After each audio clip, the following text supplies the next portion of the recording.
2013 সালে 24শে এপ্রিল এই রানা প্লাজারের 6তলা ফাউন্ডেশন 9তলা করেছে এবং সেটা ছিল একটা আবাসিক বাড়ি। সেই জায়গা গার্মেন্টসের জন্য ভাড়া দিয়েছে। কিন্তু আমরা দেখলাম 23শে এপ্রিল যখন বিল্ডিংয়ে ফাটল দেখা দেয়, তখন এই গার্মেন্টস মালিক ও বিল্ডিং মালিক বলছে এই বিল্ডিংয়ে কোনো সমস্যা নাই। আমরা আজকের এই সমাবেশের মধ্যে দিয়ে প্রশ্ন করতে চাই, ওই 6তলা ফাউন্ডেশন 9তলার পারমিশন দিয়েছে কারা? তাদের এখনো বিচার হয়নি, ঠিক না?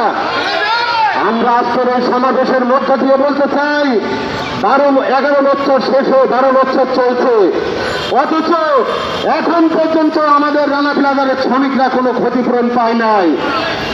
আমরা জানি